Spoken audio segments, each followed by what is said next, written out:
Hey everyone! Tonight we're diving into something that might just be the perfect antidote to modern dating apps and endless swiping.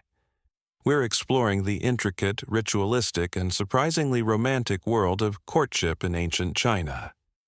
A civilization where finding love was less about profile pictures and pickup lines, and more about poetry, elaborate ceremonies, and family negotiations that could take years to complete.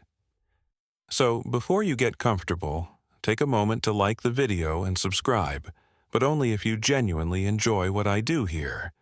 And let me know in the comments where you're tuning in from and what time it is for you. It's always fascinating to see who's joining us from around the world.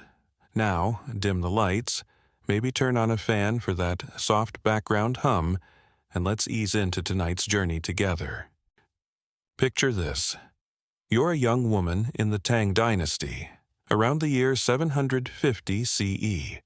You wake up not to the buzz of your phone or the anxiety of checking dating apps, but to the gentle sound of birds in your family's courtyard. Your day won't involve swiping left or right on potential matches. Instead, your romantic future is being carefully orchestrated through a system so complex, so layered with meaning and tradition, that it makes modern relationship status updates look like cave paintings. In ancient China, dating wasn't dating at all. It was an art form, a carefully choreographed dance between families, matchmakers, fortune tellers, and the cosmos itself. Every gesture had meaning. Every gift carried symbolism. Every meeting was arranged with the precision of a military campaign and the delicacy of painting on silk. But here's what's truly fascinating. Despite all the rules, all the formality, all the family involvement that would make modern couples run screaming, these ancient rituals often produced deep, lasting love. Marriages that endured not just years but decades. Partnerships that became legendary, inspiring poetry that's still read today over 1,000 years later. Tonight, we're going to uncover how this all worked. We'll walk through the elaborate process of how two people found each other in a world where you couldn't simply slide into someone's DMs. We'll discover the role of the matchmaker, a profession so respected it was considered almost magical. We'll explore the poetry exchanges that served as ancient China's version of flirting. And we'll see how families negotiated not just marriages but alliances that could shape generations. But most importantly, we'll understand why these seemingly restrictive traditions actually created some of the most romantic stories in human history.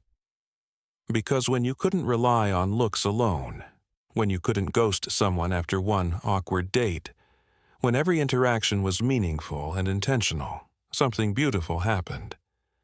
Love became an art form. The foundation of all Chinese courtship began with a concept that would make modern dating coaches weep with joy. Everything started with the matchmaker. But this wasn't some casual friend setting you up with their coworker. The matchmaker, or Mayrin as they were called, held a position of tremendous social importance. They were part detective, part diplomat, part fortune teller, and part therapist all rolled into one. These weren't random people who decided to play Cupid. Professional matchmakers underwent years of training. They memorized the genealogies of prominent families going back generations.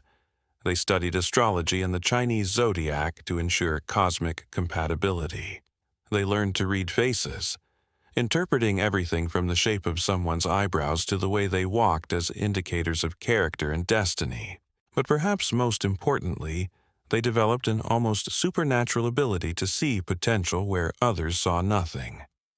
A good matchmaker could look at a shy, bookish young man and envision him paired with a spirited young woman from a family of merchants, creating a union that would benefit both families while producing genuine affection.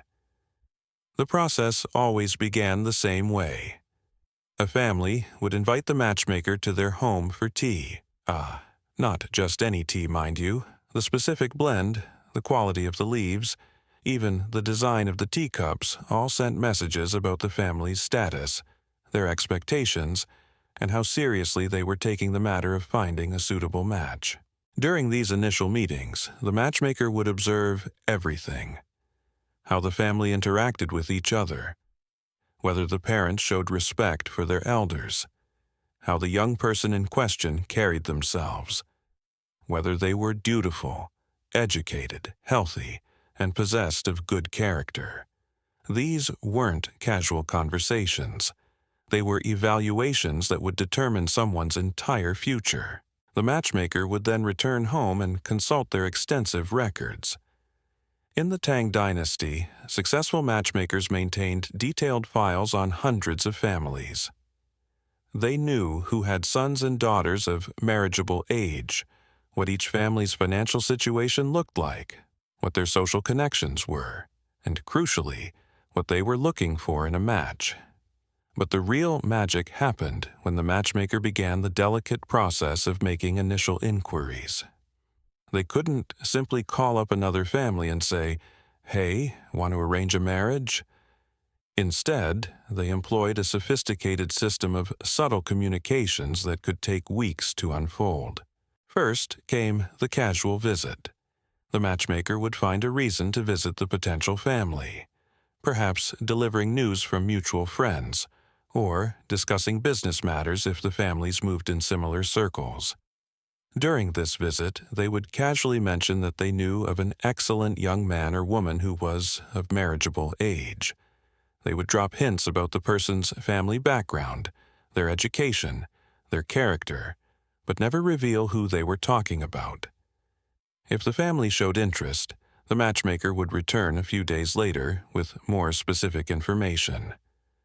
They might mention which district the family lived in, what the father's profession was, or what the young person's particular talents might be.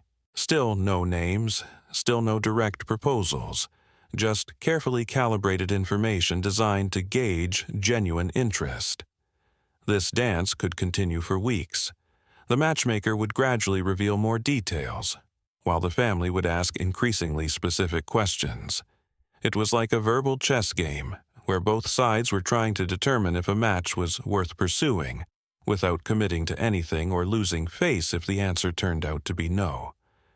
Only when both families had expressed genuine interest would the matchmaker finally reveal the identity of the potential match and arrange for the next phase of the courtship process: the formal inquiry. The formal inquiry was where things got serious. This wasn't a casual coffee date or a swipe right. This was the ancient Chinese equivalent of conducting a full background check, except it involved fortune-telling, family investigations, and consultations with the dead. When two families decided to seriously consider a match, they would each hire investigators.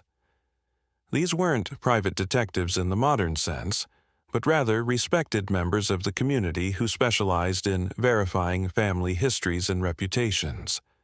They would spend weeks talking to neighbors, business associates, teachers, and anyone else who had interacted with the family over the years.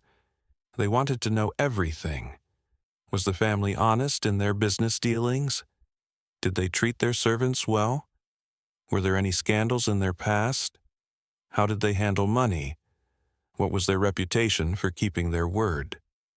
Did they honor their ancestors properly? Were there any hereditary illnesses or character flaws that might be passed down to future generations? But the most crucial part of the formal inquiry involved what the Chinese called matching the 8 characters. This was an astrological compatibility test that made modern personality quizzes look like child's play. Each person had 8 characters that defined their cosmic identity. These were determined by the exact year, month, day, and hour of their birth, with each element corresponding to one of the 12 animals of the Chinese zodiac, and one of the 5 elements: wood, fire, earth, metal, and water fire. Earth, metal, and water. Professional fortune tellers would spend days calculating whether these 8 characters were compatible. They would determine if the couple's cosmic energies would complement each other or clash. They would predict what kind of children the union might produce, whether the marriage would bring prosperity or hardship, and even which years might be particularly auspicious or dangerous for the relationship. This wasn't just superstition. In ancient Chinese thinking, the universe operated according to precise patterns and balances. A marriage that disrupted these cosmic harmonies could bring disaster not just to the couple, but to their extended families and even their communities. Getting the 8 characters right was seen as essential to creating a stable, prosperous union. If the 8 characters matched favorably, both the families would then exchange detailed written proposals. These weren't simple, "Would you like to get married?" notes. They were elaborate documents that laid out everything from the proposed wedding date to the specific gifts that would be exchanged, from the financial arrangements to the roles each family would play in the ceremony. These negotiations could take months. Every detail had to be perfect, every tradition honored, every possible source of future conflict anticipated and resolved in advance. Because once these documents were signed and sealed, backing out wasn't just rude, it was a social catastrophe that could ruin a family's reputation for generations. But here's what made the whole process beautiful, rather than just bureaucratic. Throughout all these formal procedures, the actual couple was beginning to get to know each other through a carefully structured system of poetic correspondence. The poetry exchange was perhaps the most romantic aspect of ancient Chinese courtship, and it's where we see the true artistry of how love developed in this highly regulated system. While their families negotiated contracts and fortune tellers consulted the stars, young people were falling in love through words. It would begin simply. After the families had agreed to seriously consider a match, the matchmaker would arrange for the exchange of what were called spring poems. These were short verses, usually just 4 lines, that allowed each person to demonstrate their education, their wit, and their sensitivity. The young man would typically send the first poem. He might write something about the beauty of plum blossoms in winter, comparing them to a certain young lady's grace under pressure. Or he might compose verses about a lonely scholar in a garden, hoping for a companion to share in appreciating the moonlight. These weren't direct declarations of love. They were subtle, layered with metaphor and classical allusions that demonstrated the writer's knowledge of literature and philosophy. A well-crafted poem might reference ancient love stories, quote classical texts, and paint vivid imagery that revealed the writer's inner thoughts and feelings. The young woman would then respond with her own poem, often using the same rhyme scheme, or continuing the metaphorical themes the young man had established. She might write about how plum blossoms need the cold winter to truly bloom, or how moonlight is most beautiful when reflected in still water, suggesting the need for patience and tranquility in matters of the heart. As these exchanges continued over weeks or months, they became more personal and more revealing. The young man might write about his hopes for the future, his dedication to his studies, his respect for his parents. The young woman might share her thoughts on literature, her skills in music or painting, her own dreams and aspirations. What made this system so effective was that it required both parties to be thoughtful, articulate, and patient. You couldn't send a quick text or make an impulsive declaration. Every poem had to be carefully crafted, every response thoughtfully considered. This meant that by the time couples actually met face to face, they already knew each other's minds and hearts in a way that modern dating rarely achieves. The poetry also served as a kind of intellectual compatibility test. If someone couldn't appreciate or respond appropriately to classical allusions, if their verses were clumsy or their imagery confused, it suggested they might not be well suited for a life of shared cultural appreciation. But the most beautiful aspect was how these exchanges often continued even after marriage. Couples who had fallen in love through poetry would continue writing to each other throughout their lives, commemorating anniversaries, celebrating the birth of children, or simply expressing their ongoing affection through carefully crafted verses. Many of these poems have survived to this day, preserved in family collections, or included in classical anthologies. Reading them now, over 1,000 years later, you can feel the genuine affection and deep understanding that developed between couples who never had the option of casual dating, but instead built their relationships through patient, thoughtful communication. But poetry was just one part of a much larger courtship ballet that could last years. After the initial exchanges proved promising, families would begin arranging what were called glimpsing opportunities. These weren't dates in any modern sense, but carefully orchestrated chances for the potential couple to see each other while maintaining proper social boundaries. The most common glimpsing opportunity occurred during festivals and religious ceremonies. Families would arrange to attend the same temple ceremony or seasonal celebration, positioning themselves so that the young people could observe each other from a respectful distance. The young woman might be walking with her mother and sisters near the lotus pond, while the young man would be accompanying his father to light incense at the temple nearby. These glimpses were loaded with meaning. The young woman's posture, the way she moved, how she interacted with her family members, all of this was being carefully observed and evaluated. Similarly, the young man's bearing, his respect for his elders, his composure under the subtle scrutiny, all of this was being noted and discussed later in private family meetings. During the Tang Dynasty, one particularly popular glimpsing opportunity was the Lantern Festival. Families would gather in public gardens where hundreds of beautiful lanterns created a romantic, dreamlike atmosphere. Young people could walk in groups with their families, and in the soft, flickering light, they might catch sight of their potential partner, admiring the same display of painted silk lanterns, or listening to the same traditional musicians. The genius of this system was that it allowed for genuine attraction to develop while maintaining social propriety. A young man might see his potential bride laughing at something her sister whispered, or notice how gracefully she fed breadcrumbs to the ornamental fish in a garden pond. A young woman might observe how gently her potential husband helped his elderly grandmother navigate the stone steps, or how intently he listened when a master calligrapher explained the meaning behind a particularly beautiful piece of writing. These glimpses often became the subject of subsequent poetry exchanges. A young man might write verses about how a certain lady's laughter reminded him of silver bells in a gentle breeze.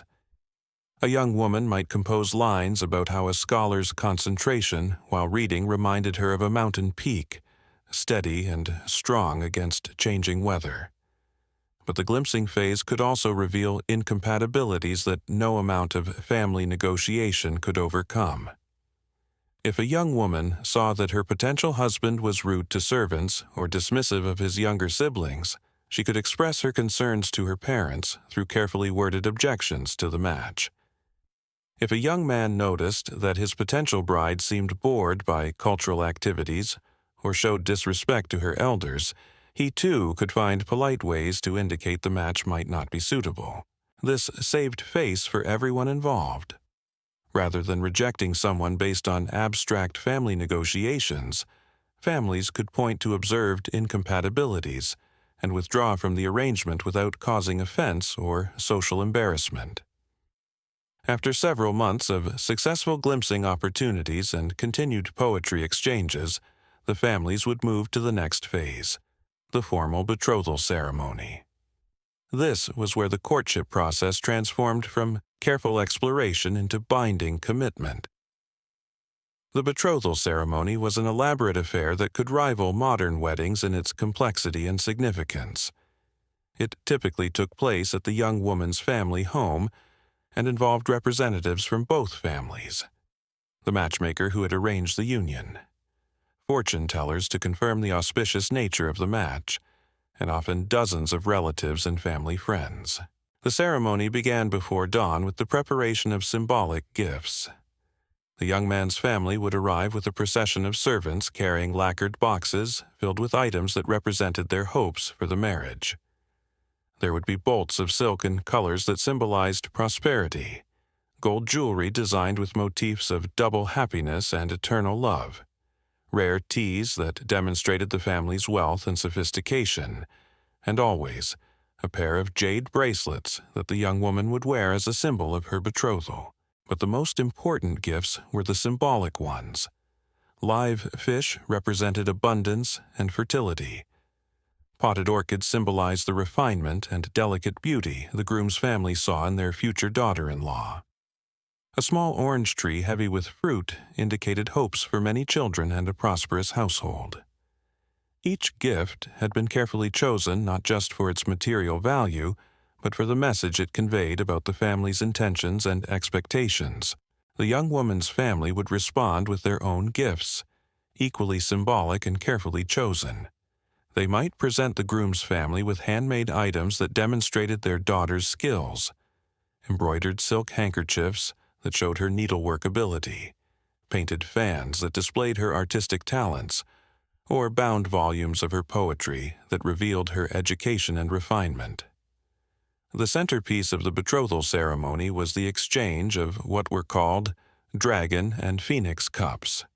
These were ornate drinking vessels, often made of silver or fine porcelain, decorated with the mythical dragon that represented the masculine principle and the phoenix that represented the feminine.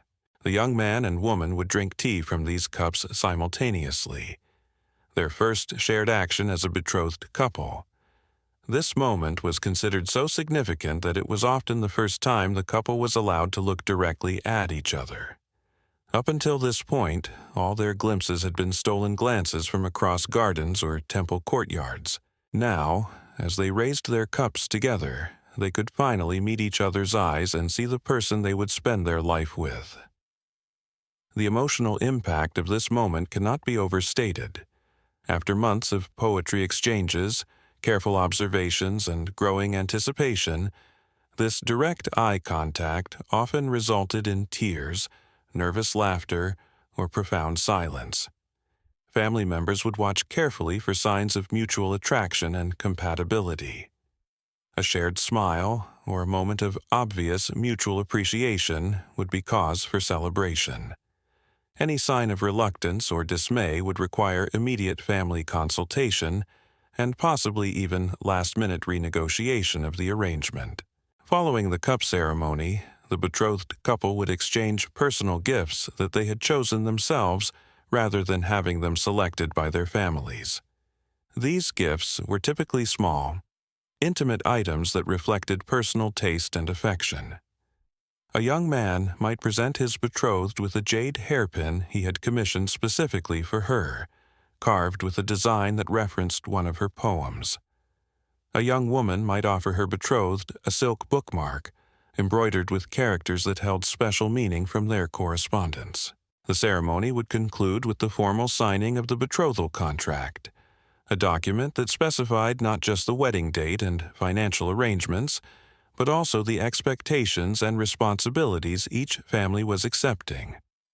These contracts often included provisions about the bride's education continuing after marriage, the groom's responsibility to care for his future in-laws in their old age, and even details about how potential future children would be raised and educated. With the betrothal complete, the couple entered what was perhaps the most romantic phase of the entire courtship process, the engagement period.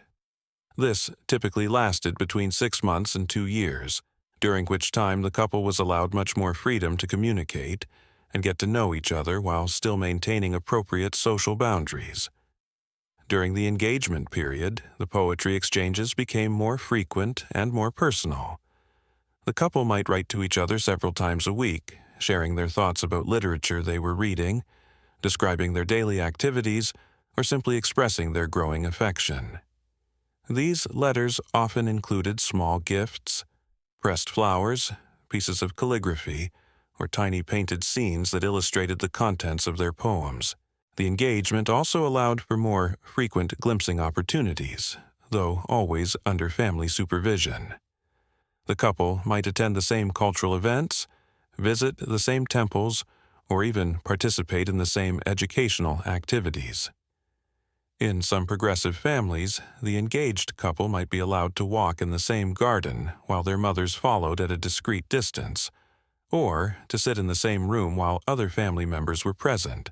This period served as a final compatibility test before the irrevocable commitment of marriage. If serious incompatibilities emerged during the engagement, it was still possible for either family to withdraw from the arrangement, though this was considered a serious social failure that required extensive face-saving measures for both families involved. But most engagements during this period deepened into genuine love and mutual respect. The couple would develop private jokes through their poetry, create shared references to experiences they'd had during supervised meetings, and begin planning their future life together in ways that went far beyond the formal arrangements their families had negotiated. One particularly touching tradition during the engagement period involved the creation of what were called memory books. These were small, silk-bound volumes where the couple would record significant moments from their courtship. They might paste in dried flowers from a garden where they'd walked together, copy out particularly meaningful poems they'd exchanged, or paint small illustrations of scenes they'd shared. These books became treasured possessions that couples would look through together years later, remembering how their love had developed through this careful, patient process. The engagement period also included practical preparations that helped ensure the marriage would succeed beyond just romantic compatibility. The bride-to-be would spend time learning the specific customs and preferences of her future husband's family. She might visit their home regularly to observe how they conducted daily life, what foods they preferred, how they celebrated festivals, and what their expectations would be for her role as a daughter-in-law. Meanwhile, the groom-to-be would be learning about his responsibilities as a husband and future father. This wasn't just about providing financially, though that was certainly important. He would be instructed in the emotional and social aspects of marriage, how to show respect to his wife's parents, how to balance his wife's needs with his own family obligations, and how to create a harmonious household that honored both family traditions. During the Tang Dynasty, which followed the Tang, this educational aspect of engagement became even more formalized. Wealthy families would hire marriage tutors, respected older couples who would meet with the engaged pair separately and together to discuss the realities of married life. These sessions covered everything from managing household finances to resolving conflicts without losing face, from maintaining romance over decades to successfully raising children. The engagement period culminated in a series of pre-wedding ceremonies that marked the transition from courtship to marriage. These began with the hair-binding ceremony for the bride, where her hair was arranged in the elaborate style of a married woman for the first time. This was often an emotional moment, as it symbolized her leaving her childhood behind and accepting adult responsibilities. For the groom, there was a corresponding ceremony where he was formally presented with the hat and robes of a married man. These weren't just clothing changes. They were public acknowledgments that both young people were ready to take on the roles and responsibilities that Chinese society expected from married couples. The final pre-wedding ceremony was the harmony test, where the couple would perform a simple task together while being observed by both families. They might be asked to arrange flowers for the family altar, prepare tea for the assembled relatives, or collaborate on a piece of calligraphy. The way they worked together, how they communicated, whether they showed consideration for each other's ideas and abilities, all of this was seen as a final confirmation that the match was auspicious and likely to succeed. But perhaps the most remarkable aspect of this entire courtship system was how it handled the question of love itself. Western romantic traditions often emphasize falling in love at first sight, or passionate attraction overcoming all obstacles. The Chinese approach was almost the opposite.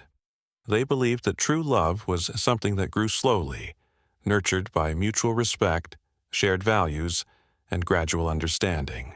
This philosophy was embodied in the concept of Qing, which can be translated as love, but encompasses a much deeper idea of emotional and spiritual connection. Qing wasn't something that happened to you. It was something you cultivated through conscious effort, patience, and dedication to understanding another person completely. The courtship rituals were designed to create the conditions where Qing could develop naturally. By forcing couples to communicate through poetry, they ensured that intellectual and emotional compatibility came first. By requiring months of careful observation and family evaluation, they made sure that practical compatibility existed alongside romantic attraction. By creating a long engagement period with gradually increasing intimacy, they allowed physical and emotional bonds to strengthen before the pressures of married life began. This approach produced marriages that were remarkably stable and fulfilling by any historical standard. Divorce was extremely rare in ancient China, but this wasn't just because of social pressure or legal restrictions. Couples who had gone through this elaborate courtship process genuinely knew and understood each other in ways that made long-term compatibility much more likely. The poetry that survives from these marriages often shows deep, lasting affection that continued to grow over decades. Couples would still write to each other after 20 or 30 years of marriage, expressing gratitude for their partnership, celebrating their children's achievements, or simply sharing observations about the changing seasons. The love that had been carefully cultivated through the courtship process continued to flourish throughout their lives. The wedding ceremony itself was the culmination of this entire process, but it was also the beginning of a new phase of the relationship. Chinese weddings weren't just celebrations of romantic love. They were community affirmations of the new family unit and its place in the larger social structure. Preparations for the wedding would begin months in advance and involve not just the immediate families, but entire networks of relatives, friends, and community members.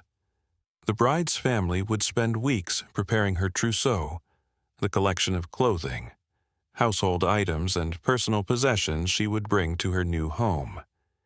Every item was carefully chosen and often handmade, from the silk bedding embroidered with symbols of fertility and happiness, to the tea sets and serving dishes that would be used to entertain guests in her future household.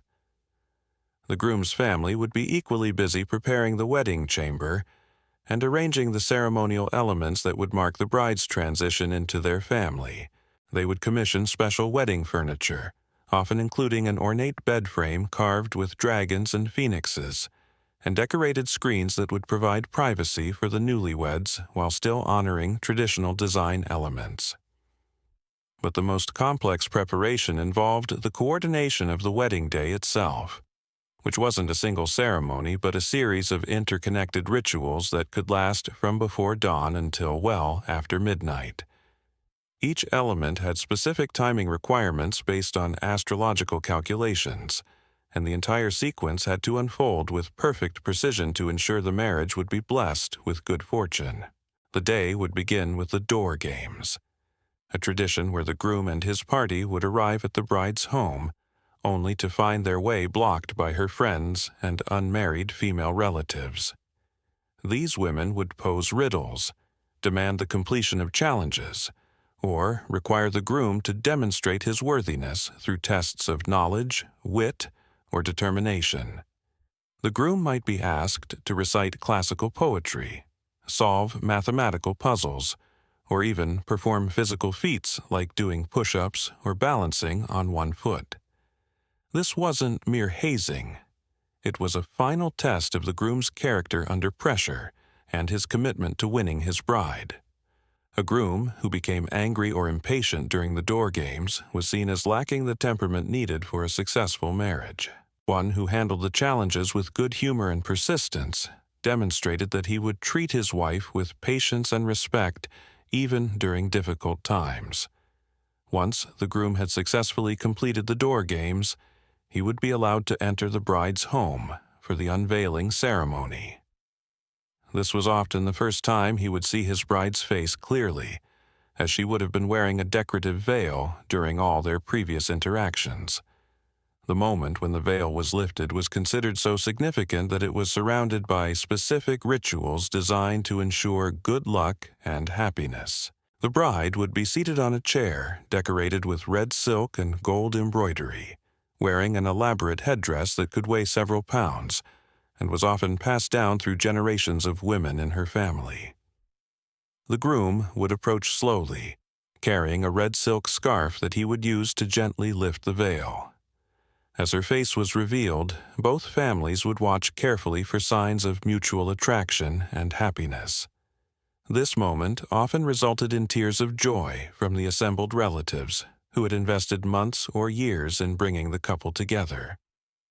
Even in marriages that had been completely arranged by families, this first clear look at each other often sparked immediate affection and attraction. The careful selection process, the months of poetry exchanges, and the gradual building of emotional connection had prepared the ground for love to bloom in that instant of visual connection. Following the unveiling, the couple would participate in the unity ceremonies that formally joined them as husband and wife. They would drink wine from cups tied together with red ribbon, symbolizing their interconnected futures. They would eat from the same bowl of sweet soup, representing the sharing of life's experiences, both bitter and sweet. They would light incense together at the family altar, marking their joint responsibility for honoring both family lines. But the most moving ceremony was often the hair joining, where a strand of the bride's hair would be braided together with a strand of the groom's hair and placed in a small silk pouch that they would keep for the rest of their lives.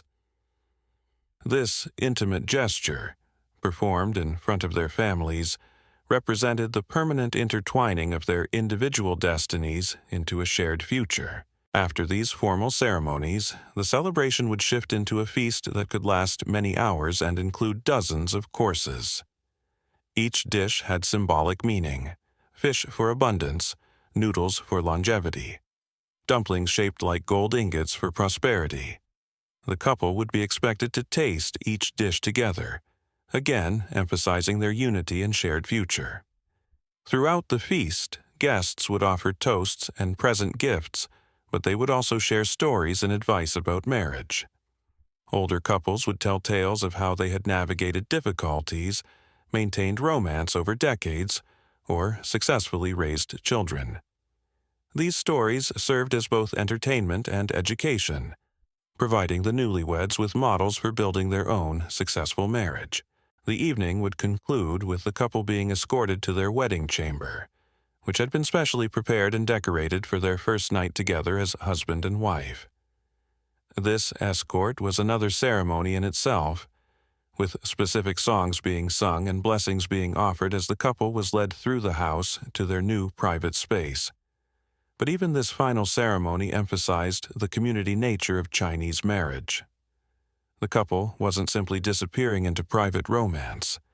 They were taking their place as the newest married unit in an extended network of family relationships that would support and sustain them throughout their lives.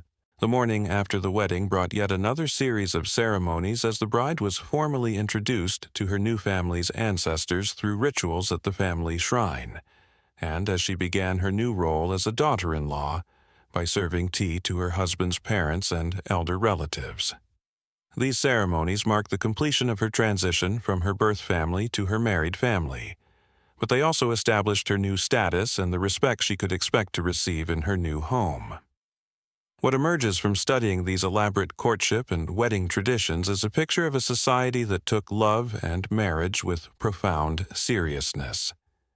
Every detail was carefully considered. Every tradition designed to maximize the chances of long-term happiness and compatibility. The process was slow, deliberate, and community-centered in ways that can seem almost incomprehensible to our modern sensibilities. Yet the results speak for themselves. The marriages that emerged from this system were characterized by deep mutual respect, genuine affection that grew stronger over time, and stability that lasted across decades. The careful cultivation of intellectual and emotional compatibility before physical intimacy created bonds that could weather the inevitable challenges of married life. Perhaps most remarkably, this system managed to create space for genuine romantic love within a highly structured, family-centered social framework. The poetry exchanges, the gradual revelation of personality and character, the slow building of emotional connection, all of these elements allowed for the development of the kind of deep, lasting love that modern relationships often struggle to achieve, even with complete freedom of choice. The poetry that emerged from these courtship traditions reveals just how deeply couples could come to know each other before their wedding day ever arrived. Unlike modern relationships where physical attraction often dominates initial connections, these ancient Chinese couples fell in love with minds and souls first. They would spend months crafting verses that revealed their deepest thoughts, their hopes for the future, their understanding of classical literature, and their capacity for wit and wisdom. Consider the surviving correspondence between Li Qingzhao and Zhao Mingcheng, two of the most celebrated lovers in Chinese literary history. Their courtship began when they were both teenagers in the Tang Dynasty, around 1101 CE.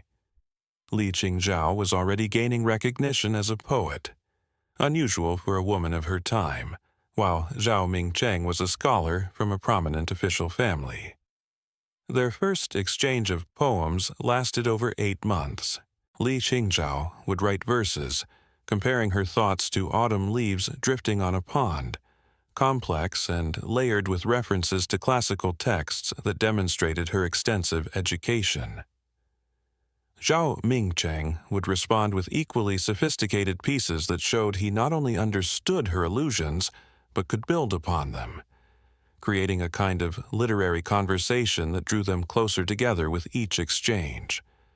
What's particularly beautiful about their correspondence is how it evolved from formal, respectful verses to increasingly personal revelations.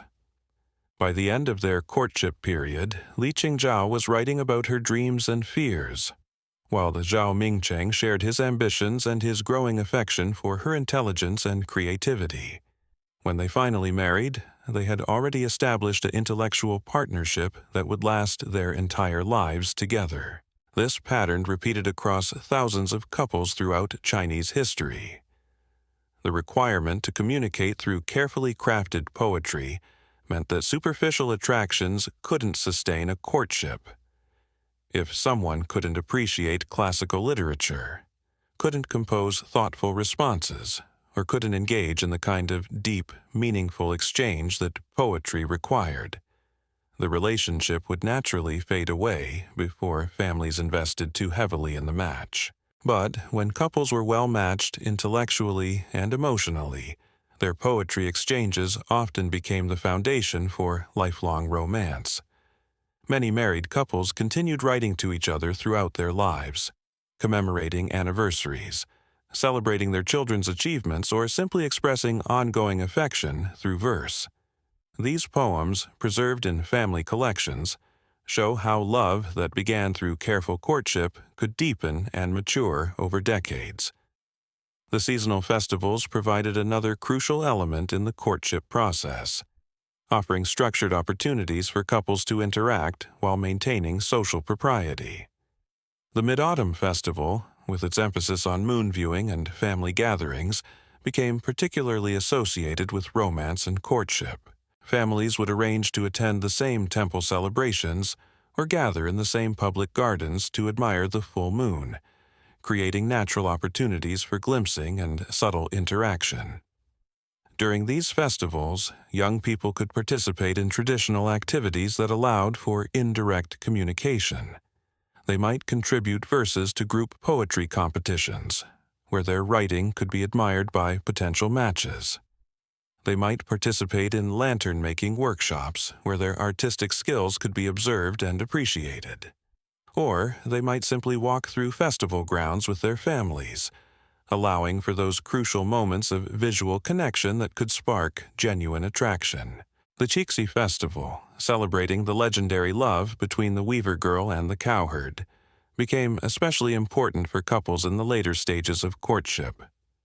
This festival emphasized the idea that true love could overcome any obstacle, and engaged couples often used it as an opportunity to exchange more personal gifts and spend slightly more time together under family supervision. But perhaps the most significant festival for courtship was the Spring Festival, marking the Lunar New Year. This celebration emphasized renewal, hope for the future, and the importance of family connections. For couples whose families were seriously considering a match, the Spring Festival often marked the time when formal betrothal ceremonies would take place, transforming months of careful courtship into binding commitment. The gift-giving traditions associated with these festivals were elaborate and meaningful. Every item carried symbolic weight and had to be chosen carefully to convey the right message. A young man might present his intended bride with a jade pendant carved in the shape of a mandarin duck, symbolizing fidelity and paired happiness. A young woman might offer her suitor a silk pouch she had embroidered herself, demonstrating both her needlework skills and her personal investment in their relationship. These gifts were often accompanied by poems explaining their significance, creating another opportunity for meaningful communication. The act of choosing, creating, and presenting gifts became part of the courtship dialogue, allowing couples to express feelings that might be difficult to convey directly in their carefully supervised interactions. The role of music in courtship was equally sophisticated and meaningful. During the Tang Dynasty in particular, musical accomplishment was considered essential for educated young people, and the ability to play instruments or sing traditional songs was often a factor in matchmaking decisions. The guqin, a 7-stringed zither, was especially associated with refined courtship, as its subtle tones were considered perfect for expressing delicate emotions. Couples might participate in musical evenings where they could perform together under family supervision, creating harmony both literal and metaphorical. These performances were often the first time potential partners could engage in truly collaborative activity, working together to create something beautiful. The way they listened to each other's playing, how they adjusted their own performance to complement their partner's style, and whether they could create genuine musical chemistry became indicators of their potential compatibility as life partners. The songs chosen for these performances were carefully selected for their romantic and literary associations. Classical pieces that told stories of faithful love, separation overcome by devotion, or the beauty of natural scenes that reflected emotional states were all popular choices. The ability to perform these pieces with genuine feeling and technical skill demonstrated not just musical ability but emotional depth and cultural sophistication.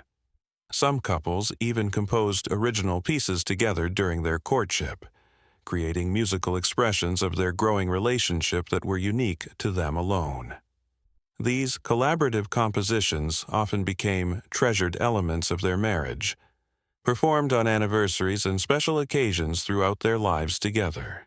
The integration of music into courtship also served practical purposes. In a society where direct conversation between unmarried young people was limited, music provided a socially acceptable way to express emotions and communicate feelings that might be difficult to convey through formal poetry or supervised conversations. A subtle emphasis on a particular phrase in a love song, or the choice to play a piece associated with longing and devotion, could convey messages that were clearly understood by the intended recipient while remaining appropriately indirect for family observers. The seasonal rhythms of agricultural life also shaped the timing and nature of courtship activities. Spring, with its associations with renewal and new growth, was considered the most auspicious time for beginning serious courtship negotiations. Families would often wait until after the Lunar New Year to initiate contact with matchmakers, believing that relationships begun in spring would grow and flourish like the crops being planted in the fields. Summer provided opportunities for outdoor festivals and gatherings that facilitated glimpsing opportunities and cultural events where couples could interact. The longer days and warmer weather made travel between villages more feasible, allowing families to attend celebrations in neighboring communities where they might encounter suitable matches. Autumn, with its associations with harvest and completion, was considered the ideal time for betrothals and weddings. The successful completion of agricultural work provided both the financial resources and the leisure time necessary for elaborate celebrations. The symbolism of harvest also suggested that courtships begun in spring had matured into relationships ready for the permanent commitment of marriage. Winter was traditionally a time for reflection and planning, when families would evaluate the success of courtship activities from the previous year and begin making plans for the coming spring. This was when matchmakers would spend long evenings by the fire, reviewing their records of eligible young people and considering new potential matches for the upcoming courtship season. This seasonal approach to courtship created a natural rhythm that prevented hasty decisions while ensuring that relationships had time to develop properly. The cyclical nature of the process also meant that families who didn't find suitable matches in one year could begin again the following spring, with the accumulated wisdom of their previous experiences guiding their choices. The economic aspects of courtship were equally sophisticated, involving complex negotiations about dowries, bride prices, and the financial arrangements that would support the new marriage. These discussions weren't simply about money, but about demonstrating each family's commitment to the match and their ability to provide for their children's future happiness and security. The bride's dowry typically included clothing and household items that she would bring to her new home, but it also often included more substantial assets like land, jewelry, or business investments that would provide ongoing income for the couple. The preparation of an appropriate dowry could take years and represented a significant financial investment by the bride's family in her future welfare. The groom's family would reciprocate with bride price payments and wedding gifts that demonstrated their appreciation for their new daughter-in-law and their commitment to treating her with appropriate respect and generosity. These might include elaborate jewelry, fine clothing, or contributions toward establishing the couple's household. But beyond these formal exchanges, both families would also invest in the various ceremonies and celebrations associated with the courtship and wedding process. The costs of hiring professional matchmakers, consulting fortune tellers, hosting betrothal ceremonies, and providing wedding feasts could be substantial, representing a significant commitment by both families to the success of the match. These financial investments created strong incentives for making courtship arrangements work. When families had spent considerable resources on bringing a couple together, they were motivated to provide ongoing support and guidance to help the marriage succeed. This economic dimension of courtship created networks of mutual obligation and support that strengthened the institution of marriage and provided practical assistance to new couples as they established their households.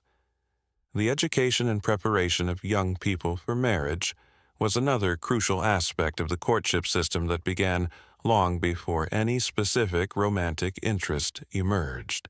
From childhood, both boys and girls were trained in the skills and knowledge they would need to fulfill their roles as married adults and contributing members of society.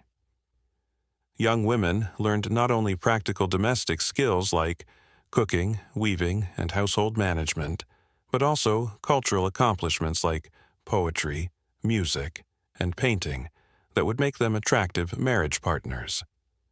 They studied the classical texts that educated men would expect them to understand and discuss, and they learned the social graces necessary for entertaining guests and managing complex family relationships.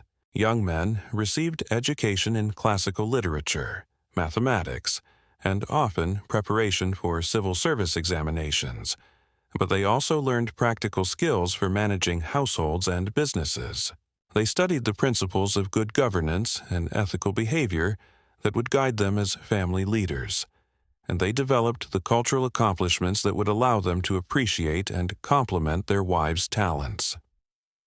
This educational preparation meant that when young people entered the courtship process, they were already well equipped to evaluate potential partners and engage in the sophisticated forms of communication that courtship required. They understood the cultural references in classical poetry.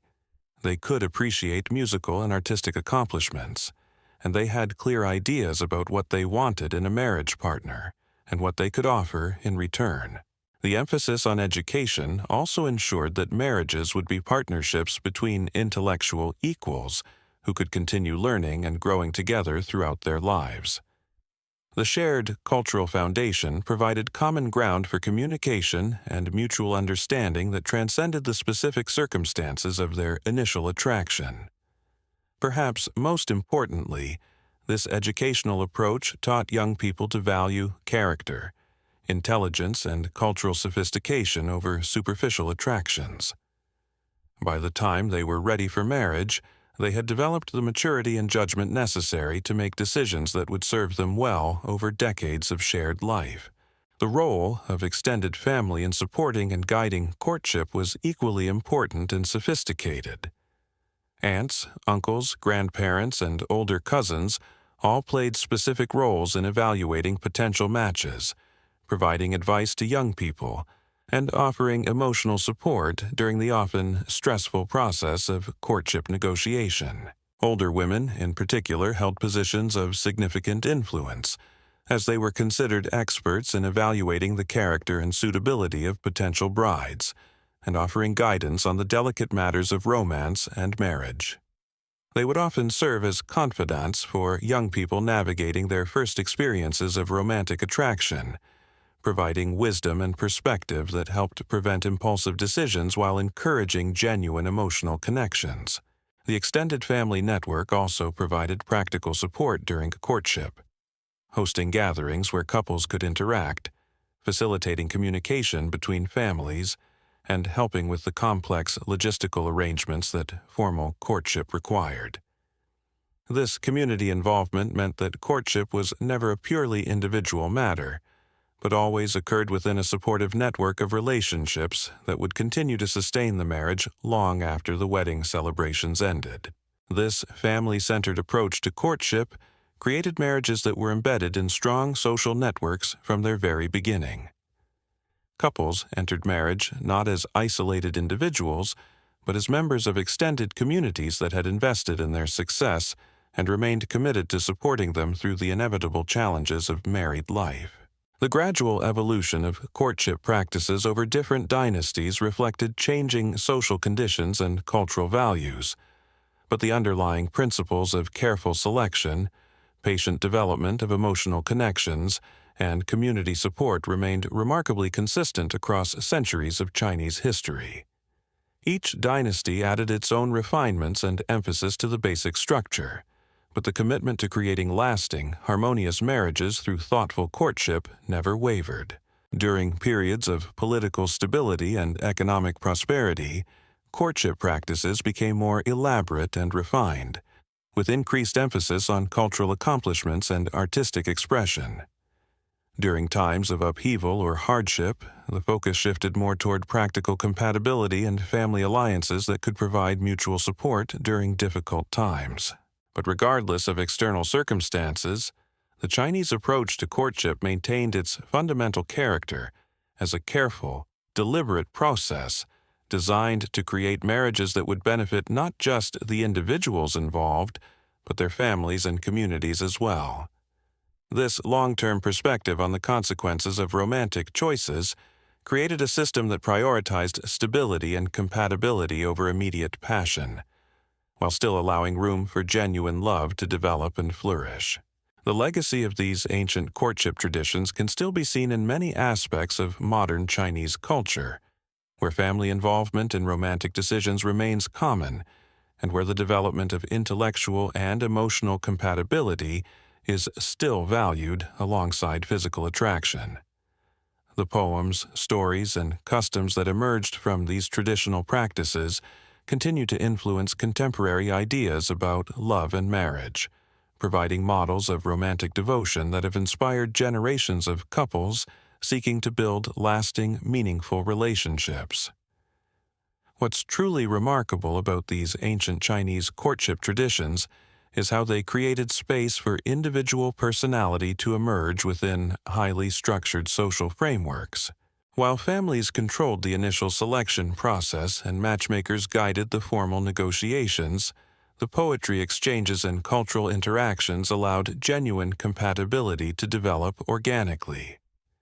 Consider the concept of feng liu, which roughly translates as romantic elegance or refined passion. This wasn't about breaking social rules or defying family expectations. Instead, it represented the ideal of expressing deep emotion through cultured, sophisticated means. A young man demonstrating feng liu might compose verses that referenced obscure classical texts while describing his beloved's grace. A young woman might respond with equally learned poetry that showed both her education and her growing affection. This emphasis on refined expression meant that courtship became a kind of performance art, where both participants could display their best qualities while gradually revealing their true personalities. The constraints of formal poetry actually liberated couples to express feelings that might have been difficult to communicate directly. Hidden within classical allusions and traditional metaphors, deeply personal emotions could be safely shared and explored. The seasonal progression of courtship activities also created natural rhythms that prevented relationships from becoming stagnant or overly intense. Spring brought renewed energy and new possibilities. Summer provided opportunities for outdoor interactions and cultural festivals. Autumn marked the time for serious commitment and wedding preparations. Winter offered quiet months for reflection and deeper emotional connection through correspondence and indoor cultural activities. This cyclical approach meant that couples experienced their developing relationship across different contexts and emotional registers. They could see how their potential partner handled the excitement of festival celebrations, the contemplative mood of winter evenings, the renewal energy of spring, and the productive focus of autumn harvest time. This comprehensive view of character and temperament provided a much fuller picture than could be gained from casual dating or brief courtship periods. The involvement of professional matchmakers also created a level of objective evaluation that purely romantic approaches often lack. These experienced intermediaries could spot potential incompatibilities that infatuated young people might overlook, while also recognizing deep compatibility that might not be immediately obvious to the couples themselves. Matchmakers developed sophisticated understanding of family dynamics, personality types, and the kinds of combinations that produced lasting happiness. They could see beyond surface attractions to identify couples who shared fundamental values, complementary strengths, and the emotional maturity necessary for lifelong partnership. Their professional reputation depended on creating successful matches, so they had strong incentives to make thoughtful, carefully considered recommendations. The fortune-telling and astrological compatibility assessments, while based on beliefs that modern people might find superstitious, served important psychological functions in the courtship process. They provided objective criteria for evaluating matches that went beyond family politics or immediate attraction. They also created shared frameworks for understanding personality and compatibility that helped couples interpret their own relationship dynamics. Even if we don't believe that cosmic forces determine romantic compatibility, the process of systematically analyzing character traits, life goals, and potential areas of conflict provided valuable preparation for marriage. Couples who had gone through detailed compatibility assessments entered marriage with realistic expectations and clear understanding of each other's strengths and potential challenges. The emphasis on gradual revelation and patient development of emotional connection also created space for love to grow in ways that sudden passion often cannot sustain. Instead of the intense but potentially unstable emotions of love at first sight, these courtship practices cultivated steady, deepening affection based on genuine knowledge and appreciation of the other person's character. This approach recognized that lasting love requires not just initial attraction, but ongoing compatibility, shared values, and the ability to weather life's inevitable changes and challenges together.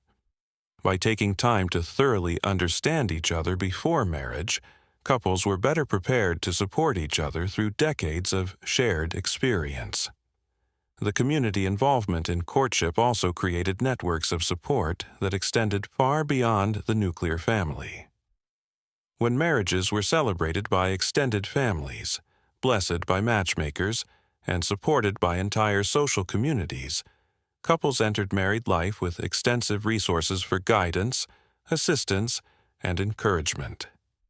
This social embedding of marriage meant that couples facing difficulties could turn to experienced relatives, respected community members, or professional advisors who had invested in their success and wanted to help them overcome challenges. The isolation that often characterizes modern marriage was virtually unknown in traditional Chinese society, where married couples remained connected to supportive networks throughout their lives. The artistic and cultural dimensions of courtship also enriched the experience in ways that purely practical arrangements could never achieve. The poetry exchanges, musical collaborations, and artistic presentations that characterized traditional courtship created shared aesthetic experiences that became treasured memories and ongoing sources of connection. Couples who had fallen in love through collaborative artistic expression often continued creating together throughout their marriages. They might write anniversary poems, compose music for family celebrations, or create visual art that commemorated important moments in their relationship. These creative partnerships added layers of meaning and beauty to their marriages that sustained romance across decades. The respect for feminine accomplishment and intelligence that characterized the courtship process also created marriages where women could continue developing their talents and contributing to family and community life in meaningful ways. Unlike systems that valued women primarily for domestic skills or physical beauty, traditional Chinese courtship recognized intellectual and artistic abilities as essential qualities in a life partner.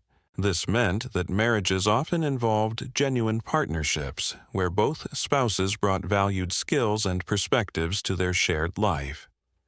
Women who had demonstrated poetic ability, musical talent, or scholarly knowledge during courtship were expected to continue developing these abilities after marriage, often becoming teachers for their children or cultural contributors to their communities. The long engagement periods that followed successful betrothals provided crucial preparation time that modern couples rarely have.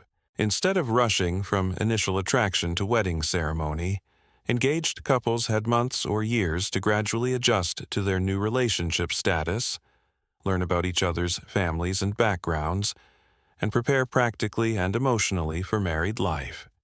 During these extended engagements, couples could observe each other in various situations and contexts, seeing how their partner handled stress, interacted with different types of people, and approached various challenges and opportunities. This comprehensive evaluation period helped ensure that the person they married was truly compatible with their long-term goals and values. The engagement period also allowed families time to develop relationships with each other, creating the extended network connections that would support the marriage for generations.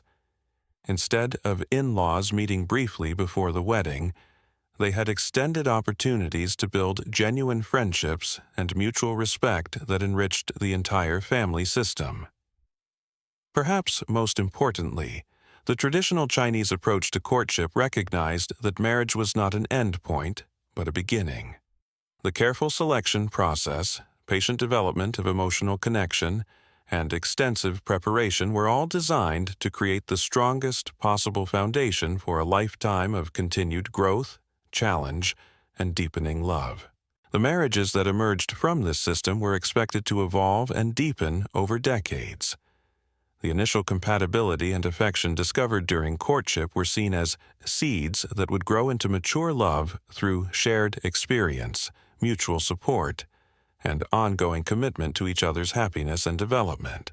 This long-term perspective on marriage created couples who approached their relationship as a collaborative project that would require ongoing attention, care, and investment.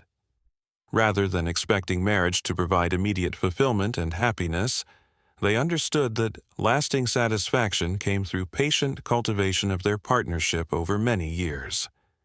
The wisdom embedded in these ancient practices offers valuable insights for modern relationships, even in contexts where family-arranged marriages are no longer common. The emphasis on intellectual and emotional compatibility, the value of patient relationship development, and the importance of community support for marriage remain relevant regardless of how couples initially meet and decide to commit to each other.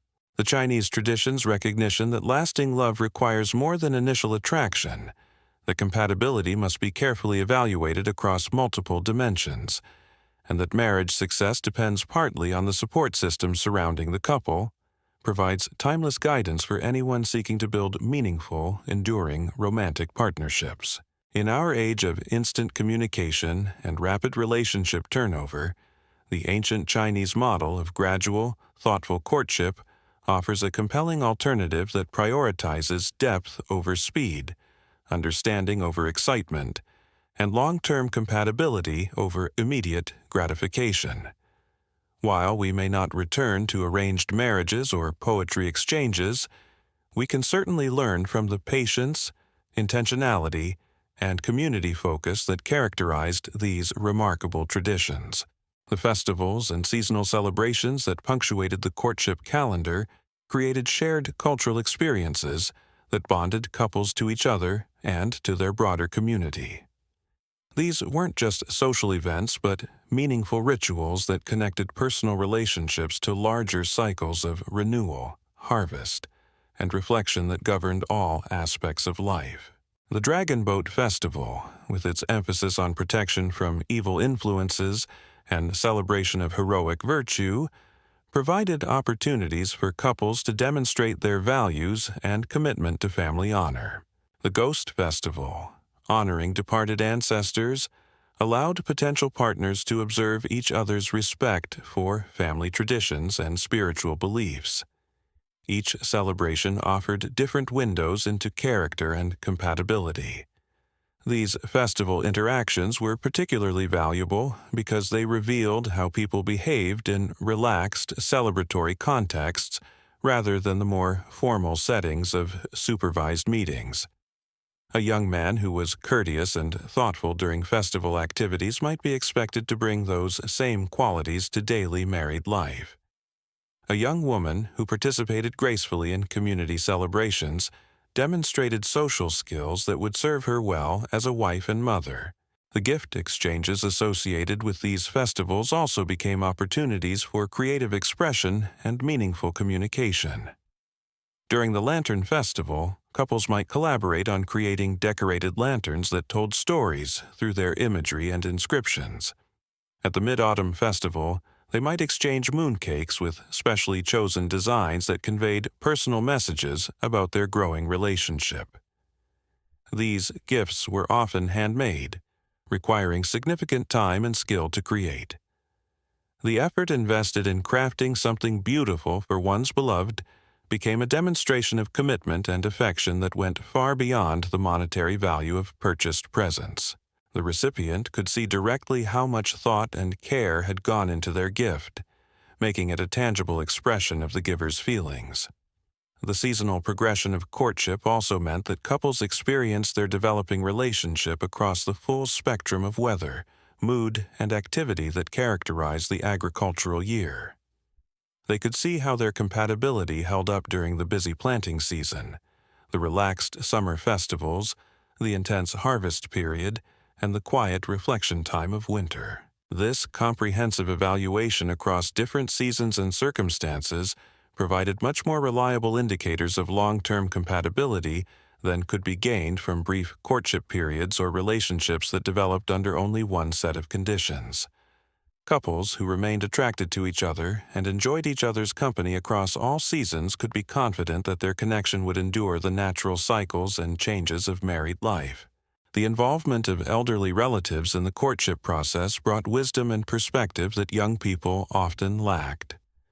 Grandparents and great-aunts who had lived through decades of marriage could spot warning signs that inexperienced young people might miss, while also recognizing the subtle indicators of deep compatibility that might not be obvious to casual observers. These elder advisors had seen how different personality types aged and developed over time. They could predict which youthful traits would become strengths in later life, and which apparent attractions might become sources of conflict as couples matured. Their guidance helped families make decisions based on long-term considerations rather than immediate impressions. The respect accorded to elderly wisdom in courtship decisions also meant that traditional knowledge about marriage and relationship dynamics was preserved and passed down across generations.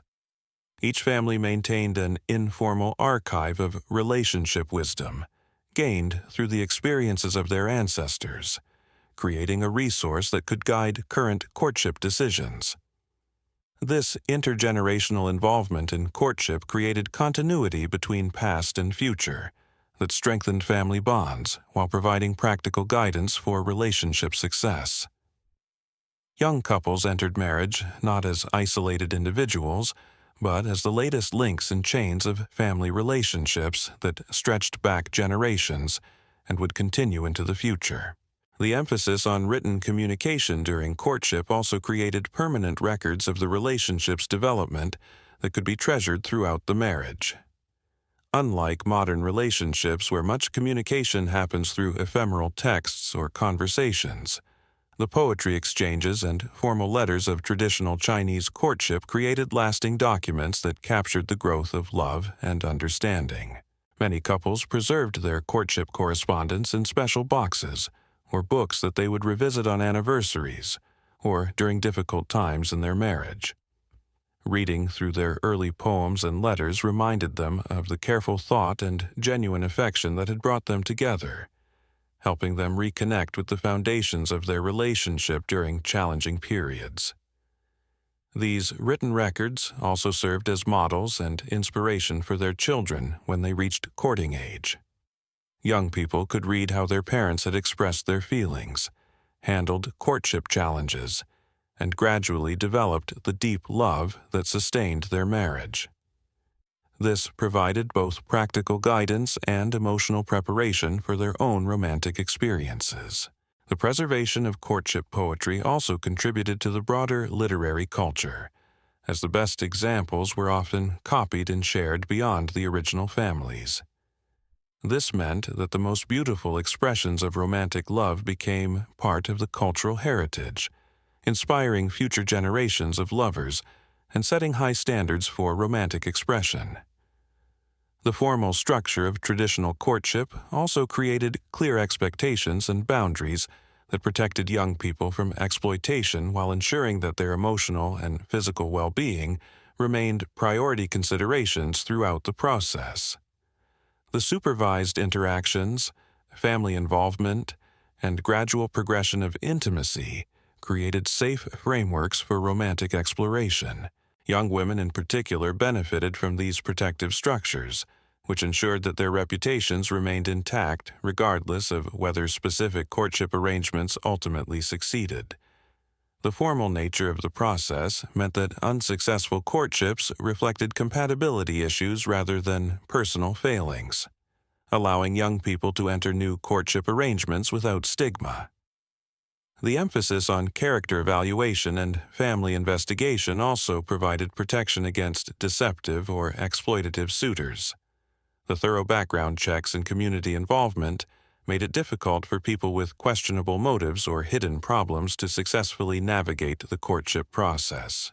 This systematic approach to relationship safety created environments where genuine emotional connections could develop without the fears and anxieties that often characterize more casual relationship approaches. Young people could focus on getting to know each other and exploring their compatibility without worrying about immediate physical pressures or long-term security concerns. The integration of spiritual and philosophical elements into courtship also provided couples with shared frameworks for understanding their relationship's deeper meaning and purpose.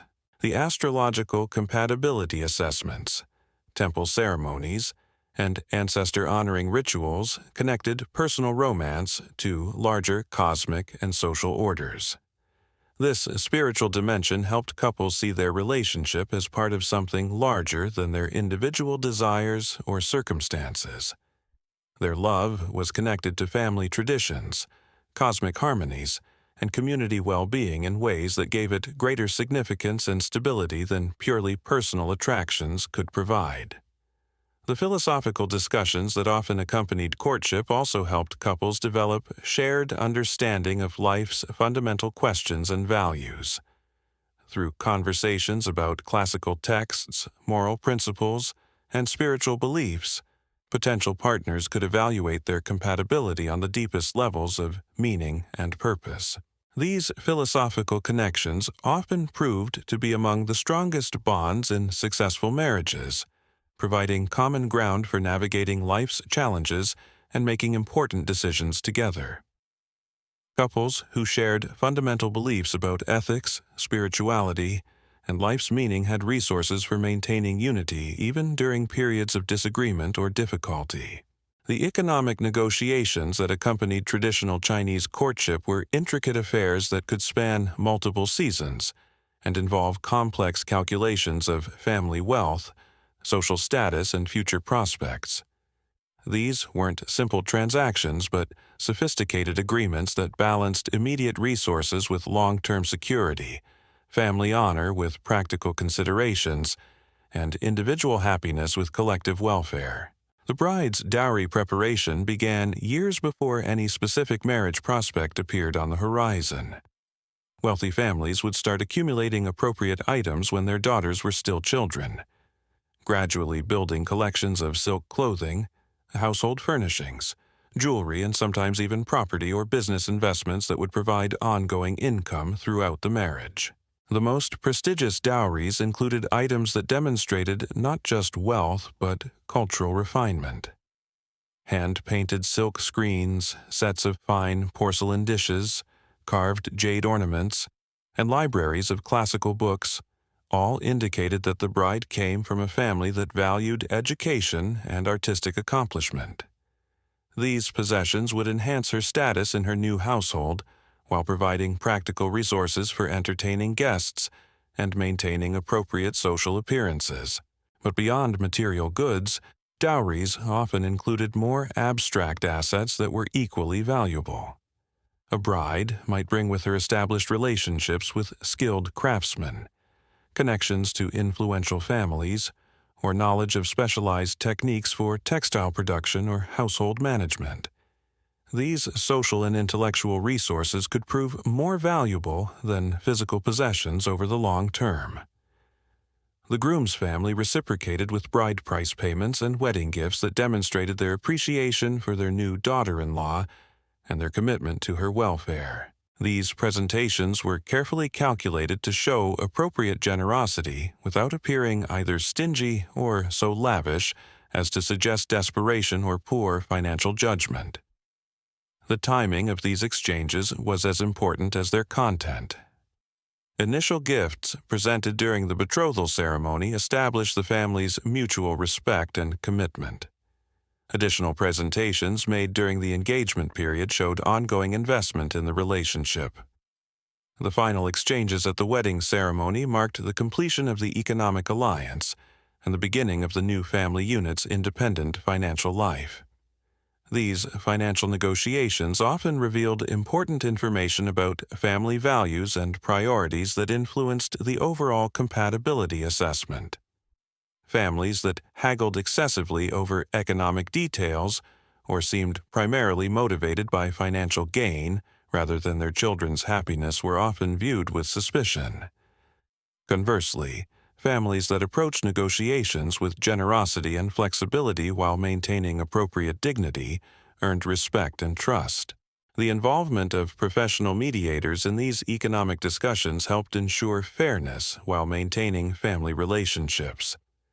These specialists understood the customary expectations for different social levels and could guide families toward agreements that satisfied everyone's needs without creating ongoing resentment or financial hardship.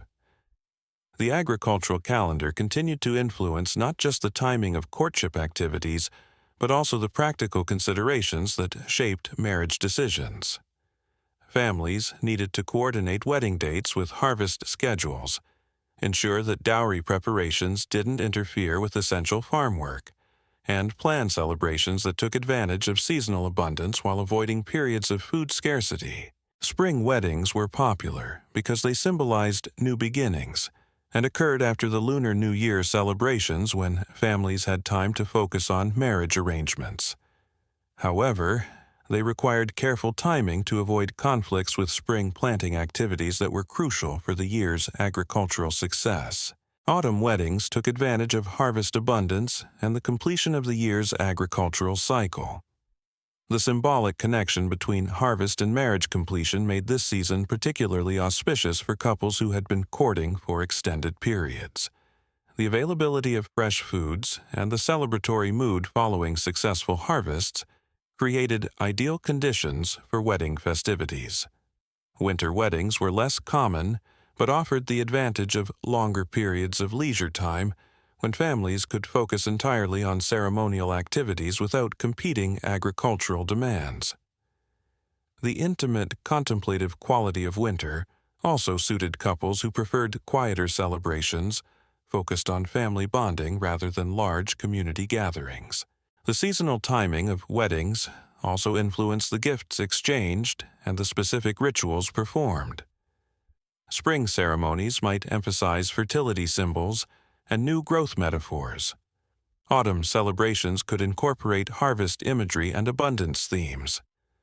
Winter weddings often featured elements related to warmth, protection, and the preservation of love through challenging times. The role of religious and spiritual advisors in the courtship process extended far beyond simple fortune-telling to encompass comprehensive guidance on the metaphysical dimensions of marriage and family life. These specialists understood the complex relationships between cosmic forces, family karma, and individual destiny that traditional Chinese thought believed influenced romantic relationships. Buddhist monks and Taoist priests often served as counselors who helped families understand how potential marriages might affect not just the immediate couple, but their extended families and future generations. They could identify spiritual obstacles that might need to be addressed through ritual or charitable actions before marriages could proceed successfully.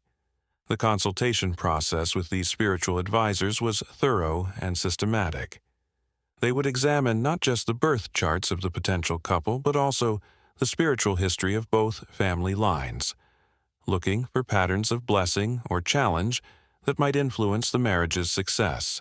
They considered the couple's individual karma, their family's accumulated merit or debt, and the cosmic timing of their proposed union. These spiritual evaluations often revealed insights that purely practical considerations might miss.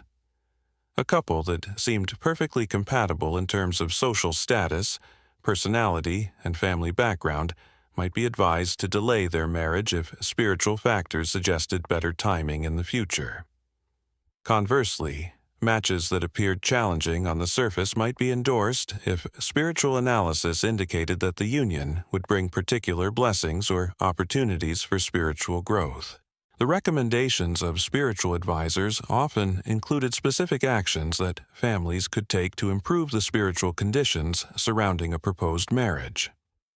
These might involve charitable donations, temple ceremonies, ancestral rituals, or personal spiritual practices that would help ensure the success of the union. The involvement of spiritual advisors also provided ongoing support for couples throughout their marriage. The same priests or monks who had guided the courtship process often continued to offer counsel during married life. helping couples navigate challenges and maintain the spiritual harmony that was considered essential for lasting happiness. The preservation of courtship traditions across different regions and social classes created a rich tapestry of variation within the overall framework of Chinese marriage customs. While the basic principles remained consistent, local adaptations reflected geographic conditions, economic circumstances, and cultural preferences that added depth and richness to the courtship experience. In mountainous regions where travel between villages was difficult, courtship arrangements often involved extended visits where potential brides or grooms would spend weeks or months living with prospective in-laws. These extended interactions provided thorough opportunities for evaluation while accommodating the practical challenges of transportation across difficult terrain. Coastal communities with strong maritime traditions often incorporated water-related symbolism and activities into their courtship practices. Couples might exchange gifts carved from driftwood or shells, participate in boat-based festivals, or include fishing imagery in their poetry exchanges. The rhythm of tides and fishing seasons influenced the timing of courtship activities, just as agricultural cycles did in farming communities. Urban merchant families developed courtship practices that emphasized commercial skills and business acumen, alongside traditional cultural accomplishments. Potential partners might be evaluated based on their understanding of trade practices, their ability to maintain customer relationships, or their knowledge of markets and currencies, as well as their poetry and musical abilities. These regional variations ensured that courtship practices remained relevant and meaningful to different communities, while maintaining connection to the broader cultural traditions that unified Chinese society.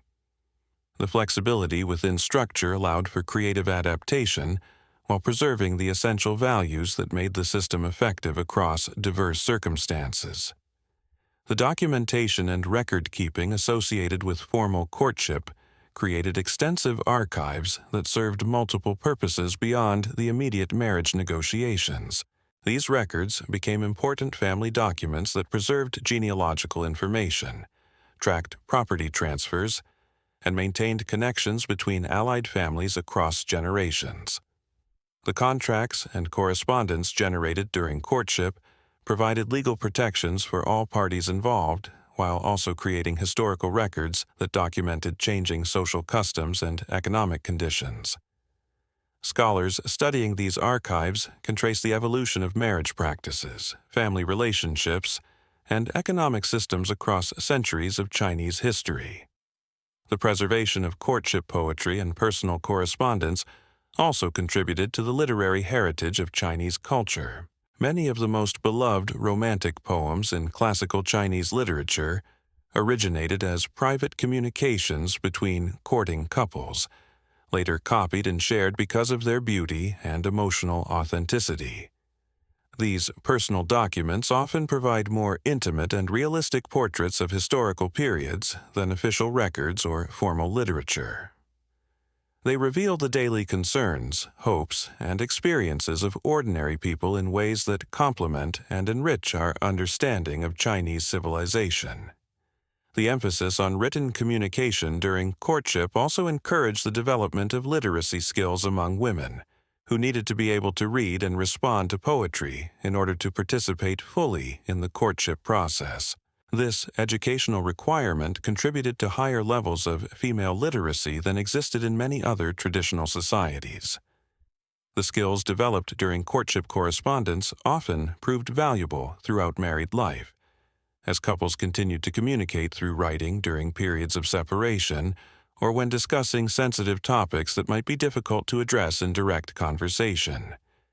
The facility with written expression developed during courtship became a lasting resource for maintaining communication and emotional connection. The community celebration aspects of successful courtships and marriages created shared cultural experiences that strengthened social bonds while providing entertainment and inspiration for other families navigating the courtship process. Wedding celebrations were among the most important social events in traditional Chinese communities, bringing together extended networks of relatives, friends, and neighbors. These celebrations served multiple functions beyond simply honoring the new couple. They provided opportunities for other families to observe successful courtship practices and wedding customs. They allowed young people to see positive examples of marriage relationships and family harmony. They created occasions for community bonding and the renewal of social connections. The elaborate nature of wedding celebrations also demonstrated community investment in the success of marriages. When entire neighborhoods participated in wedding festivities, they were expressing collective support for the new union and commitment to helping it succeed. This community involvement created networks of ongoing assistance that supported couples throughout their married lives. The artistic and cultural performances associated with wedding celebrations also enriched the broader cultural life of communities. Musicians, poets, dancers, and other artists had opportunities to showcase their skills while contributing to the beauty and meaning of marriage ceremonies. These performances often became treasured memories that were recalled and retold for generations. The integration of entertainment with serious ceremonial purposes created celebrations that were both joyful and meaningful, combining pleasure with purpose in ways that satisfied both emotional and spiritual needs. The balance between formality and festivity made wedding celebrations memorable experiences that strengthened both family bonds and community connections. The long-term perspective that characterized traditional Chinese courtship created marriages that were expected to evolve and deepen over decades rather than providing immediate fulfillment and remaining static. This developmental view of marriage influenced how couples approached their relationship throughout their lives together. The initial compatibility and affection discovered during courtship were understood to be foundations rather than final destinations. Couples expected their relationship to change as they aged, faced new challenges, raised children, and gained life experience together. The courtship process prepared them for this evolution by teaching patience, communication skills, and commitment to working through difficulties. The emphasis on intellectual and cultural compatibility ensured that couples would have shared resources for continuing to learn and grow together throughout their lives. Partners who could discuss literature, create music together, or collaborate on artistic projects had activities that could provide ongoing connection and mutual enrichment across changing circumstances. The family and community support systems established during courtship also provided ongoing resources for maintaining marriage relationships during challenging periods. Couples facing difficulties could turn to experienced relatives, respected community members, or spiritual advisors who had invested in their success and remained committed to helping them overcome obstacles. This comprehensive approach to marriage preparation and support created unions that were remarkably resilient and enduring. The careful selection process, patient relationship development, and extensive community involvement combined to produce marriages that could weather the inevitable changes and challenges of long-term partnership while continuing to provide satisfaction and meaning to both partners. The wisdom embedded in these ancient Chinese courtship traditions offers valuable insights that remain relevant for contemporary relationships, regardless of cultural context or specific marriage customs. The emphasis on compatibility assessment, patient relationship development, and community support provides timeless guidance for anyone seeking to build meaningful, lasting romantic partnerships. The recognition that love requires cultivation rather than simply happening spontaneously, that marriage success depends on careful preparation and ongoing commitment, and that individual relationships benefit from community support offers perspectives that can enrich modern approaches to romance and marriage. In our contemporary world of rapid communication and frequent relationship changes, the ancient Chinese model of deliberate, thoughtful courtship provides compelling alternatives that prioritize depth over speed, understanding over excitement, and long-term compatibility over immediate satisfaction. While specific practices may need adaptation for modern circumstances, the underlying principles remain remarkably relevant and valuable. The courtship traditions we've explored tonight represent one of humanity's most sophisticated approaches to creating lasting love within structured social frameworks. They demonstrate how patience, creativity, and community wisdom can combine to produce relationships that satisfy both individual desires for companionship and social needs for stable family structures. As we've seen through this journey into ancient Chinese romance, the path to lasting love need not be left to chance or immediate attraction alone. Through careful observation, meaningful communication, and gradual development of trust and understanding, couples can build foundations strong enough to support lifetimes of shared experience, growth, and deepening affection. The poetry still survives. The wisdom remains. And somewhere in the careful balance between tradition and personal choice, between family guidance and individual preference, between patience and passion, we find approaches to love that honor both the heart's desires and the mind's understanding of what sustains happiness across the beautiful complexity of a shared life. Life. The tea ceremony occupied a special place in the final stages of courtship, serving as both practical evaluation and spiritual communion between prospective partners. Unlike the casual beverage consumption of modern dating, the traditional Chinese tea ceremony was a choreographed dance of precision, grace, and mutual respect that revealed character in ways that mere conversation could never achieve. The selection of tea itself carried profound meaning. Families would choose varieties that reflected their hopes for the marriage, while demonstrating their sophistication and understanding of subtle cultural distinctions. Dragon Well green tea might be selected for its associations with clarity and enlightenment. Oolong varieties suggested the perfect balance between opposing forces that successful marriages required. Pu'er teas, aged and deepened over time, symbolized the maturation and enrichment that couples hoped their love would experience across decades together. The preparation ritual required both partners to demonstrate their mastery of precise techniques while working in harmony. Water temperature had to be exact, neither too hot nor too cool. Timing was crucial, with each steeping lasting exactly the prescribed duration.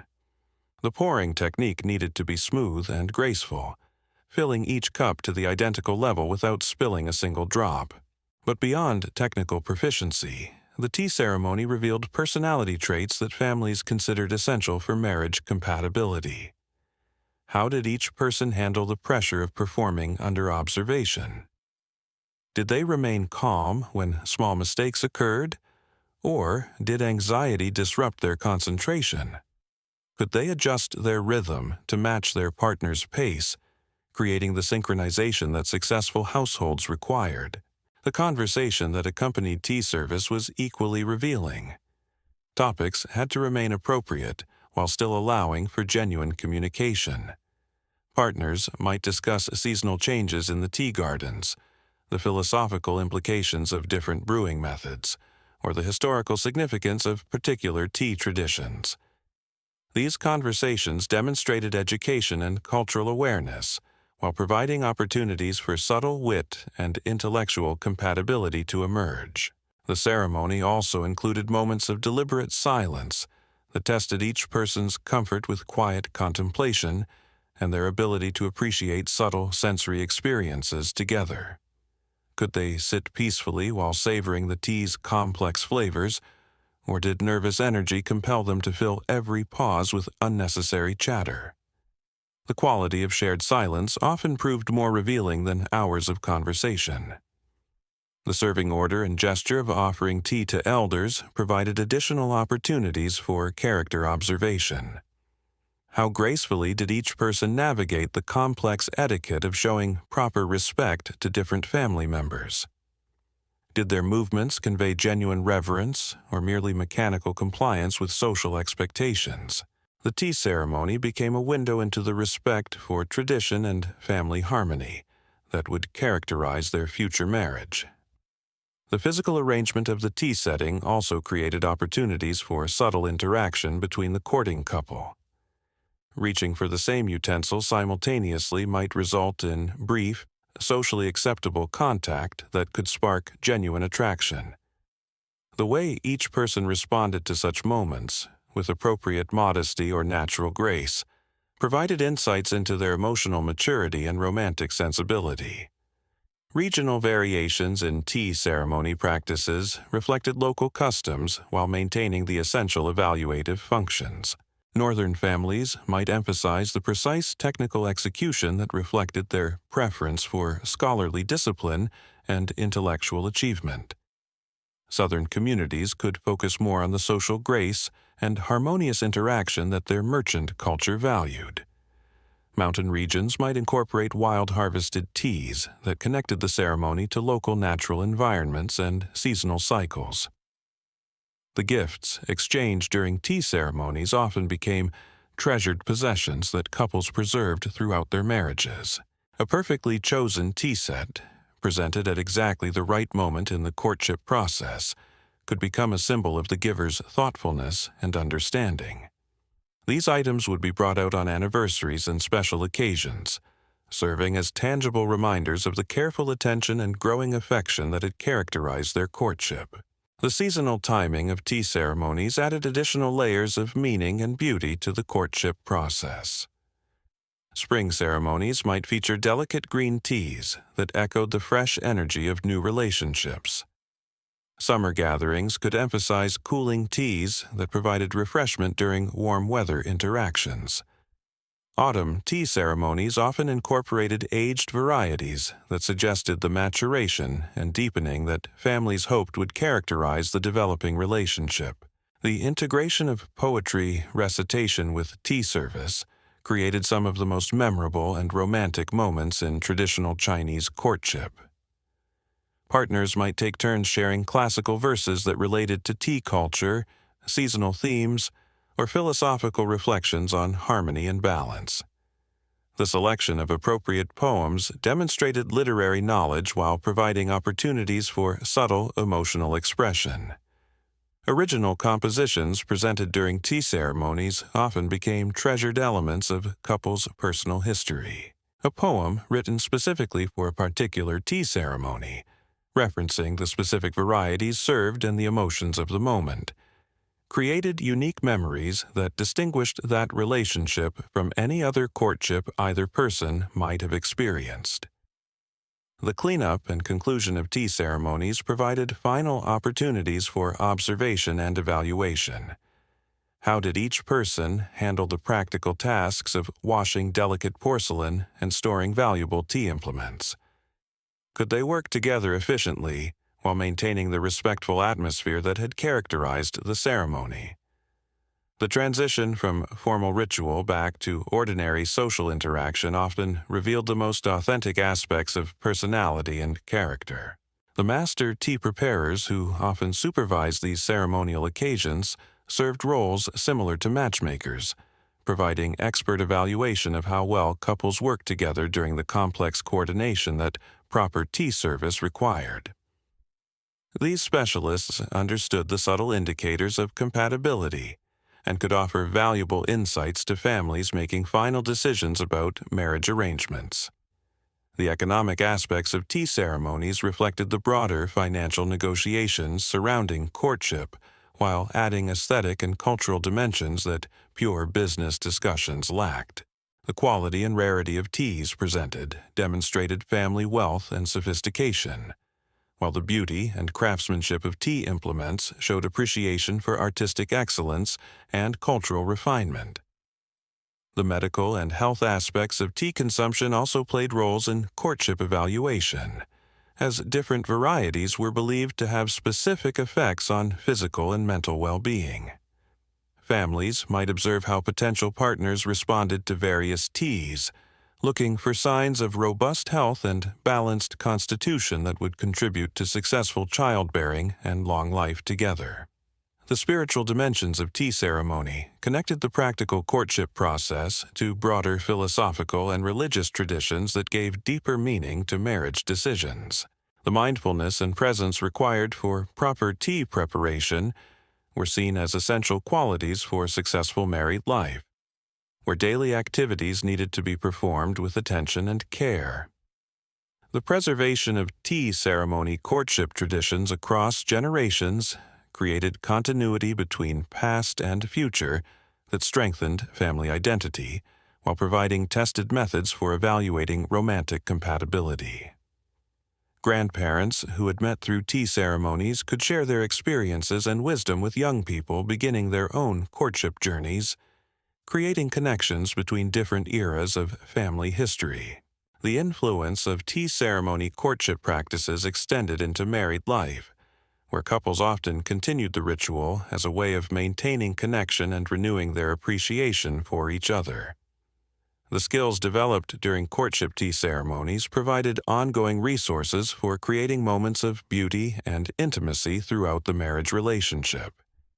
The artistic traditions associated with tea ceremony courtship also contributed to the broader cultural heritage of Chinese civilization, inspiring painters, poets, and craftsmen who created works celebrating the beauty and significance of these romantic rituals. The integration of practical courtship needs with aesthetic expression exemplified the Chinese ideal of finding beauty and meaning in all aspects of daily life. The training and preparation required for participating in tea ceremony courtship began years before young people reached marriageable age, as children learned the technical skills and cultural knowledge they would need to navigate these important social interactions successfully. This educational process ensured that courtship tea ceremonies maintained high standards while providing opportunities for genuine evaluation of character and compatibility. The psychological insights gained through tea ceremony observations often proved more reliable than formal interviews or casual social interactions for predicting marriage success. The combination of technical challenge, social pressure, and aesthetic appreciation created comprehensive tests of personality traits that would prove crucial during married life. The documentation and record-keeping associated with formal courtship tea ceremonies contributed to family archives that preserved not only genealogical information, but also cultural practices and aesthetic preferences that characterized different historical periods. These records provide contemporary scholars with detailed insights into the daily life and social customs of traditional Chinese families. The seasonal progression of tea ceremony courtship activities created natural rhythms that prevented relationships from developing too quickly while ensuring adequate time for thorough evaluation. The cycle of different tea varieties throughout the year provided multiple opportunities for assessment, while maintaining novelty and interest in the courtship process. The community aspects of tea ceremony courtship created shared cultural experiences that strengthened social bonds, while providing models and inspiration for other families navigating similar relationship decisions. The public nature of many tea ceremonies allowed community members to witness successful courtship practices while celebrating the formation of new family alliances. And so, we close our journey through the silk-woven corridors of ancient Chinese romance, where love was not a swipe or a chance encounter, but an art form cultivated with the patience of a master calligrapher and the precision of a tea ceremony.